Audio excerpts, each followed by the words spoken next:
What's going on, everybody? Vince Goodrum here.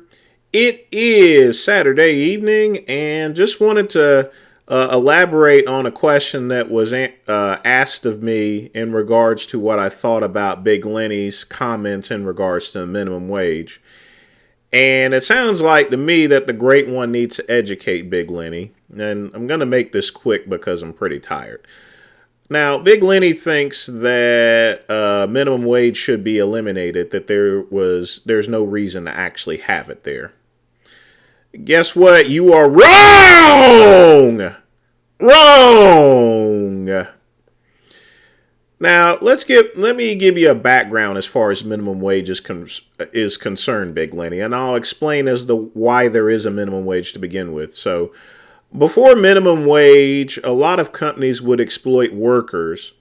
And in order for them to crank out a decent living, that meaning food and shelter and everything like that, they would have to work at least 7 days a week, 80 to 90 to 100 hours a week, just in order to make ends meet there, in other words. The purpose of minimum wage, which was passed by the president back in the 30s or so forth, was to actually prevent workers from being exploited there, to make sure that, employers set a goal as far as to making sure that they're paying their workers enough in order to provide, basic necessities such as food and shelter, It also set the limits as far as to, inflation is concerned, because here's the thing. If employers are paying less than the general cost of goods, then that means less goods are purchased there. And who wins at the end of the day? The businesses here. So that's why minimum wage was established to begin with at 25 cents an hour, but nevertheless minimum wage. And to be honest with you here, most people back in those days before minimum wage was getting like a nickel or a dime an hour or so forth there. It was pretty atrocious there, and of course you couldn't exactly live like a millionaire on 25 cents an hour, but you can at least pay for your food and housing there, and stuff like that. You can crank out a living, and you would only have to work maybe 50, 60 hours or so forth rather than hundreds of hours, or having your children work. That's also another reason why, you had kids as young as 8 and 10 that were working in these factories, because a lot of these parents weren't simply making enough money. So they would send the kids off to the factories in order to chip in there, That also eliminated, child labor.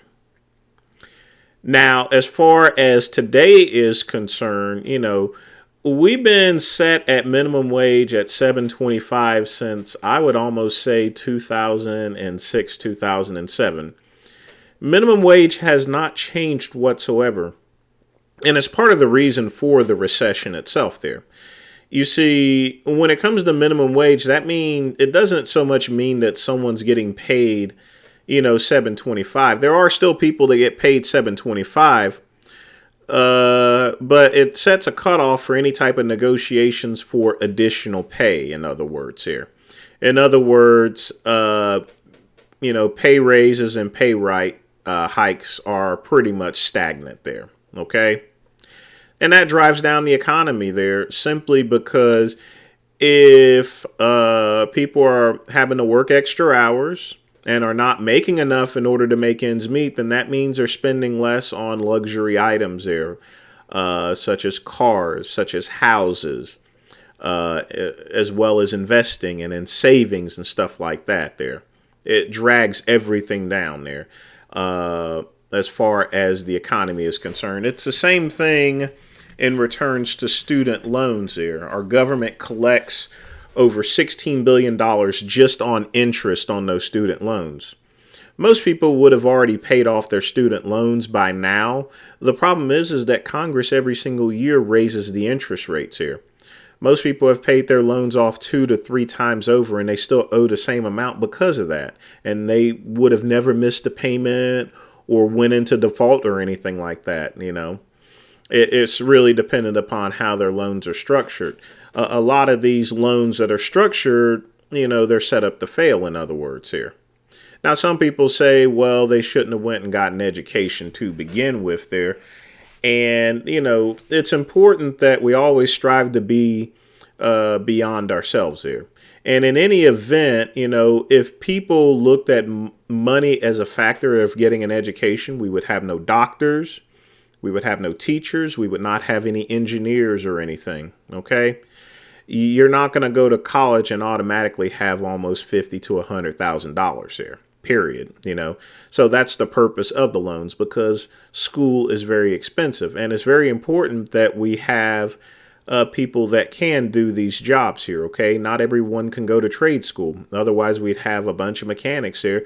We won't have doctors. We won't have teachers and other specialized fields that do require, like a 4-year degree, for example. Okay. So, Big Lenny, I'm not trying to be rude to you or anything like that, but you are completely nuts to think that minimum wage doesn't matter and that it should be eliminated.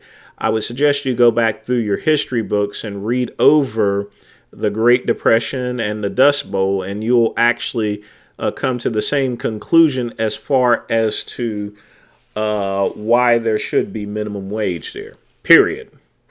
That's all I got to say tonight, people. Like and subscribe to the Vince Goodrum channel. Click the link below. Also visit vincegoodrum.com. Peace and soul.